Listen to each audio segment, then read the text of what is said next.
तो चलिए राजकिशोर, फटाफट खबरों के बाद अब एबीपी रिपोर्टर की शुरुआत करते हैं। इस समय की बड़ी खबर, रिया चक्रवर्ती के कूपर अस्पताल की मोर्चरी में जाने को लेकर स्टेट ह्यूमन राइट्स कमीशन ने कूपर अस्पताल और मुंबई पुलिस को नोटिस भेजा है और जवाब मांगा है कि किस नियम के आधार पर रिया को मोर्चरी के अंदर जाने दिया गया। बिल्कुल शोभना, ये बड़ी खबर। और अब सीधे चलते हैं मुंबई में डीआरडीओ गेस्ट हाउस पे मौजूद अपने संवाददाता जितेंद्र दीक्षित के पास। जितेंद्र, सीधा सवाल, इस पर अपडेट क्या है अब? देखिए, आज के दिन दो तीन अपडेट्स हैं। एक अपडेट तो जैसा भी आपने खबर बताई कि स्टेट ह्यूमन राइट्स कमीशन ने नोटिस जारी किया है कूपर अस्पताल को और सवाल पूछा है कि किस आधार पर रिया चक्रवर्ती को अस्पताल के मॉर्चरी में जाने दिया गया, जबकि वो कोई उसकी नाते रिश्तेदार भी सुशांत सिंह की नहीं थी। तो ये सवाल है और इसके लिए जवाब मांगा गया है कूपर अस्पताल से कि आप इसका जवाब दीजिए। दूसरा डेवलपमेंट यहाँ पर हुआ है, डीआरडीओ गेस्ट हाउस में यहाँ पर सीबीआई के अधिकारी ठहरे हुए हैं।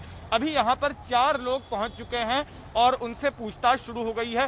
कल यहाँ पर 6 लोगों को बुलाया गया था और करीब 11-12 घंटे उनसे पूछताछ हुई थी। मेरे साथ मेरे सहयोगी मनोज वर्मा है। मनोज, ये बताइए कौन कौन पहुंचा है यहाँ पर? देखिए, सिद्धार्थ पिठानी यहाँ पर पहुंच चुके हैं। उसके अलावा नीरज को मैंने देखा है यहाँ पर पहुंचते हुए, और नीरज जिस गाड़ी में आया था उस गाड़ी में 2 लोग और मौजूद थे। तो कहीं ना कहीं ये संभावनाएं जताई जा रही है कि वो उस घर में जो 4 लोग मौजूद थे वही 4 लोग फिर से यहाँ पर पहुंचे। आज 6ठा दिन है सीबीआई के इन्वेस्टिगेशन का और अभी भी लगातार इन्वेस्टिगेशन उन 4 लोगों पर जारी है। उन 4 लोगों से लगातार सवाल जवाब किए जा रहे हैं। तो कहीं ना कहीं ऐसा लग रहा है कि बहुत सारे सवालों के जवाब अभी सीबीआई को लेने बाकी हैं। इसी वजह से उनको फिर से पूछताछ के लिए बुलाया गया है। जी शोभना, तो आपने सुना मनोज को। अब इसमें एक और तीसरा नया एंगल ये आ गया है ड्रग्स का, कि जिस तरह से चैट्स सामने आए हैं रिया चक्रवर्ती के, जिससे ये पता चलता है या ये आरोप लग रहा है रिया के ऊपर कि वो ड्रग्स लेती थी।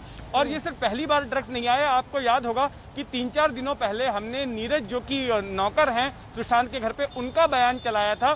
तो अपने बयान में खुद नीरज ने कहा था कि सुशांत सिंह मैरिजुआना लेते थे और उनको मैरिजुआना की जो सिगरेट्स हैं, सिगरेट्स में मैरिजुआना भरकर रोल करने का काम ये खुद नीरज किया करते थे। इस तरह का बयान था।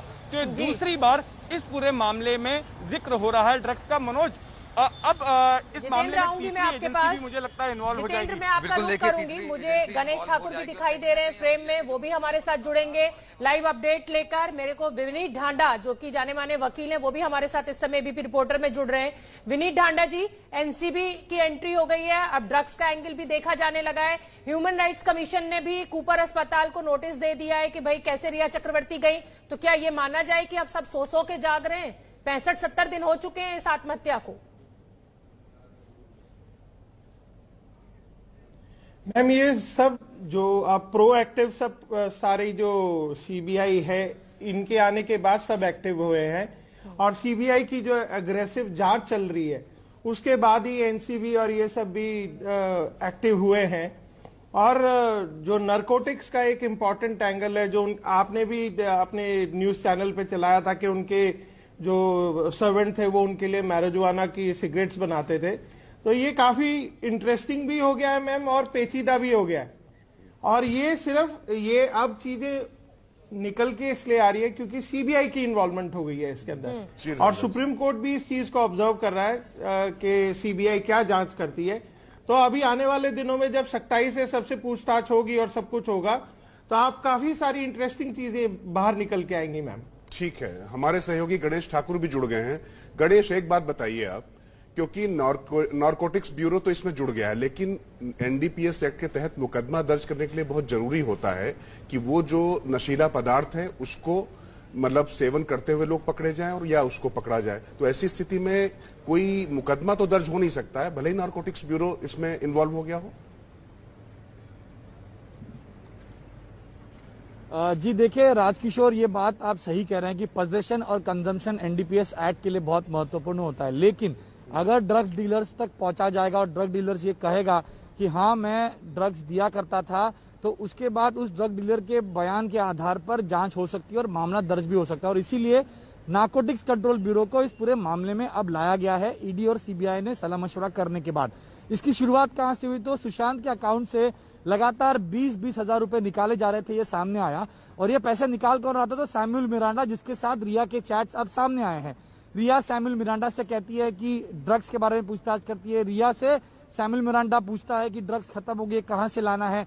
और जो 3 चैट्स है, सबसे महत्वपूर्ण चैट है 25 नवंबर 2019 का। इस चैट में रिया से जया शाह, जो उनकी दोस्त है, वो कहती है कि 4 से 3 बूंदे जो हैं कॉफी या चाय में मिला दीजिए, आधा घंटा 40 मिनट वेट कीजिए और बाद में किक उन्हें लग जाएगी। तो क्या ये ड्रग्स सुशांत को दिए जा रहे थे और क्या ये ड्रग्स देकर सुशांत को डिप्रेशन में लाया गया था या उसे कंट्रोल किया गया था, नशे का उसको आदी किया गया जिसकी वजह से उसने आत्महत्या की? ये बात बहुत महत्वपूर्ण होती है और इसी एंगल से अब आगे जांच होगी। क्या रिया ड्रग्स सुशांत को देती थी और इस ड्रग्स की वजह से ही सुशांत ने आत्महत्या की, डिप्रेशन में चले गए? ये बहुत महत्वपूर्ण एंगल है। इसमें शोविक का नाम भी सामने आता है। शोविक के दोस्त से ड्रग्स लाऊं क्या? श्रुति मोदी जो उनकी दोस्त है उसका नाम आता है। श्रुति को मैंने बात कर दी है और श्रुति ऊपर जाकर वो दे देगी, ड्रग्स दे देगी। तो श्रुति मोदी, सैमुअल मिरांडा, रिया चक्रवर्ती, शोविक चक्रवर्ती, ये 4 नाम, ये 4 किरदार हैं ग्राफिक्स जो के आरोपी जरिए भी हम बनाए दिखा गए भी रहे हैं हैं गणेश। ग्राफिक्स के जरिए ये हम अपने दर्शकों को दिखा रहे हैं। जो ड्रग्स चैट अब सामने आ रही है, इसमें कौन वो 5 चेहरे हैं जो रिया चक्रवर्ती से चाहे चैट के जरिए चाहे फोन कॉल्स के जरिए जुड़ रहे थे। जितेंद्र दीक्षित का मैं एक बार फिर रुक कर लेती हूँ। जितेंद्र, अब क्योंकि एनसीबी की भी एंट्री हो चुकी है और सीबीआई लगातार पूछताछ कर रही है, क्या नारकोटिक्स कंट्रोल ब्यूरो से भी कोई पहुंचेगा वहां पर जांच के लिए? वो भी पूछताछ की जाएगी। एक छोटे से ब्रेक के लिए यहां पर हम रुक रहे हैं और फिर आकर ये जो ड्रग्स एंगल अब इसमें नया आया है उस पर होगी बात। फौरन लौट के आ रहे हैं एबीपी रिपोर्टर। तो चलिए, ब्रेक के बाद एबीपी रिपोर्टर में आपका बहुत बहुत स्वागत। मैं और राजकिशोर लगातार आपके साथ बने हुए हैं और तमाम सहयोगी हमारे इस समय फील्ड में मौजूद है। मुंबई से गणेश ठाकुर, जितेंद्र दीक्षित, मनोज वर्मा सभी डीआरडीओ के गेस्ट हाउस के बाहर मौजूद हैं और विनीत ढांडा भी वकील हैं हमारे साथ जुड़े हुए हैं। मैं जितेंद्र दीक्षित आपका रुक कर लेती हूं। जिस तरीके से अब एनसीबी की भी एंट्री हो गई है, सीबीआई पूछताछ कर रही है, एनसीबी की टीम कब पहुंचेगी जांच के लिए? कुछ सूत्र जानकारी आपके पास? देखिए, नारकोटिक्स कंट्रोल ब्यूरो की भी इस मामले में एंट्री हो गई है और अब से कुछ देर पहले ही मेरे सहयोगी अजय दुबे ने यहाँ एक नारकोटिक्स कंट्रोल ब्यूरो के एक आला अधिकारी से बात की। ये बताइए, क्या बताया आपने उस अधिकारी के ने आपको? देखिए जितेंद्र जी, जिस तरीके से सुशांत के मामले में ड्रग और तमाम अलग पहलू निकल कर आ गए हैं, नेपोटिज्म से बहुत दूर बात आ गई है। सुबह मैंने बात की, नारकोटिक्स के प्रमुख अधिकारी हैं यहाँ पर, उन्होंने मुझे ये बताया है कि क्योंकि अब ये मामला केंद्रीय एजेंसीज का है, दिल्ली से जो उनको निर्देश आएगा उस हिसाब से आगे के कदम होंगे। हाँ, पर क्योंकि उन लोग का एक पूरा नेटवर्क होता है, पेडलरों में उनका इन्वॉल्वमेंट होता है, जो डिस्ट्रीब्यूटर्स होते हैं इनकी भी खुद की टीम होती है जो बहुत डीप में इन्वॉल्व होती है, तो उसके थ्रू अनऑफिशियली डेटा और इन्फॉर्मेशन कलेक्ट करने का काम चल रहा है। पर उनको जब तक निर्देश दिल्ली से उनकी मुख्य टीम से नहीं आएगा तो उसका इंतजार यहाँ की टीम तक निर्देश दिया गया है कि नहीं दिया गया? उनकी तरफ से बताया गया कि ऐसा कोई निर्देश अभी उन्हें दिया नहीं गया है। सुबह जब हमारी बात हुई 8 बजे के तकरीबन, तो ये बात हमें बताई गई है। जी, तो अब तक जो यहाँ स्थानीय यूनिट है, मुंबई की यूनिट है नारकोटिक्स कंट्रोल ब्यूरो की, उसको अब तक कोई इन्फॉर्मेशन नहीं दी गई है, कोई निर्देश नहीं दिया गया है इस सिलसिले में सीबीआई से सहयोग करने का या अपनी जांच शुरू करने का। ठीक है जितेंद्र, हमारे साथ विनीत ढांडा जी जुड़े हुए हैं, सुप्रीम कोर्ट के वरिष्ठ वकील हैं। ढांडा जी, एक चीज बताइए मुझे, एक कहावत कही जाती है, ज्यादा जोगी मठ उजाड़। पहले मुंबई पुलिस, फिर उसके बाद बिहार पुलिस, उसके बाद ईडी, फिर सीबीआई, अब नारकोटिक्स कंट्रोल ब्यूरो की भी बात आ रही है। तो मुद्दा एक है, 5 चीजें लग गई हैं। तो कुल मिलाकर मैं थोड़ा सा आपके पास आ रहा हूं ढांडा जी, एक बड़ी खबर आ गई हमारे सहयोगी गणेश ठाकुर के पास से। मैं गणेश ठाकुर से जरा पहले बात कर लेता हूं। गणेश, बताइए क्या अपडेट है? जी देखिए, अभी अजय और जितेंद्र बता रहे थे नारकोटिक्स कंट्रोल ब्यूरो के बारे में। जानकारी यह है कि नारकोटिक्स कंट्रोल ब्यूरो की केंद्रीय टीम, केंद्र से एक टीम कुछ दिनों में, कल या परसों या कभी भी किसी भी समय आ सकती है। जो बातें हो रही थी कि जांच होगी, तो जांच के लिए ये टीम यहां पर पहुंचने वाली है।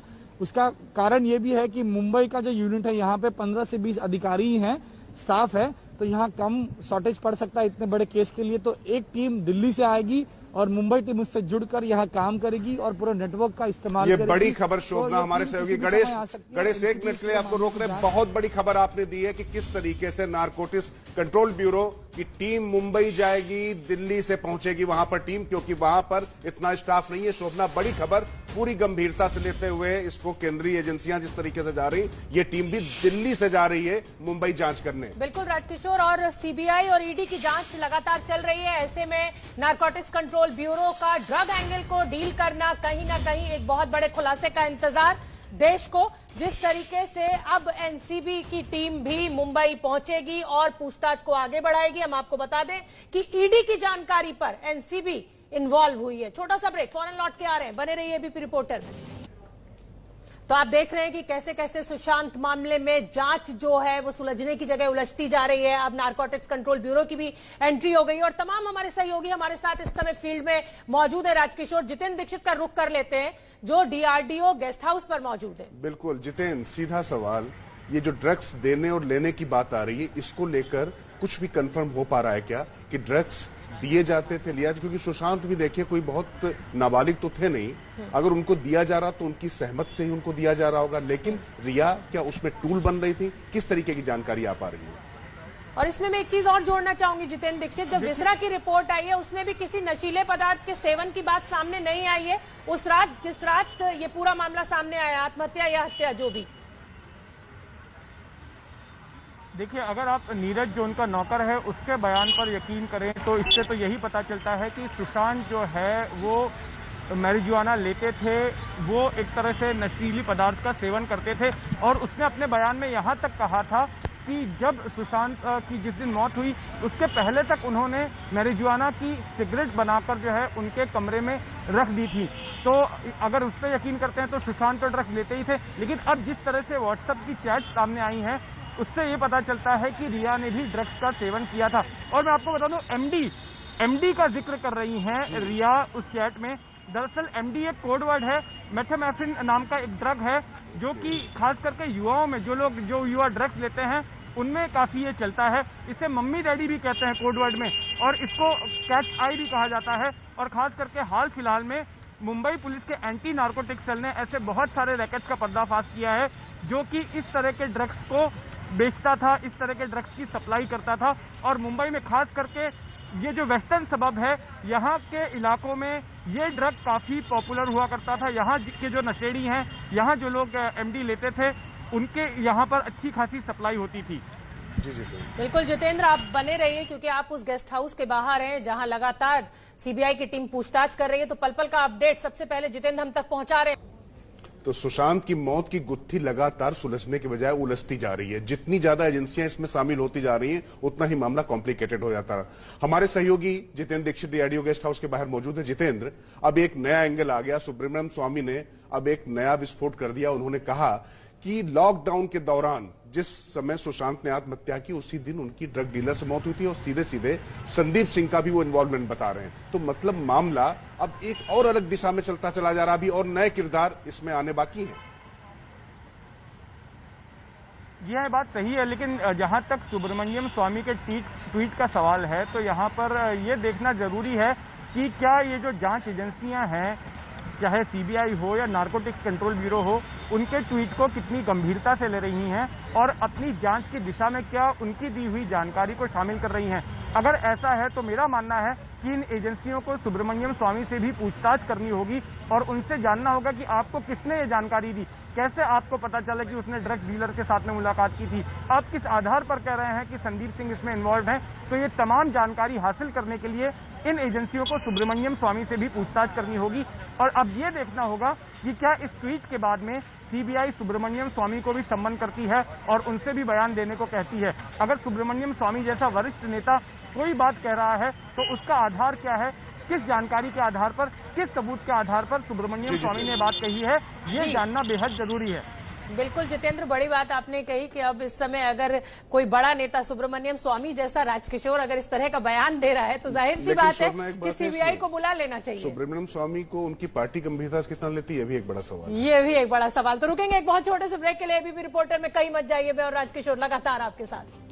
तो चलिए, एबीपी रिपोर्टर में आपका बहुत बहुत स्वागत है। एक बार छोटे से ब्रेक के बाद हम लौटे हैं और लगातार जैसा कि मैं आपको बता रही हूं तमाम सहयोगी हमारे फील्ड में मौजूद है। डीआरडीओ गेस्ट हाउस पर जितेंद्र दीक्षित मौजूद है।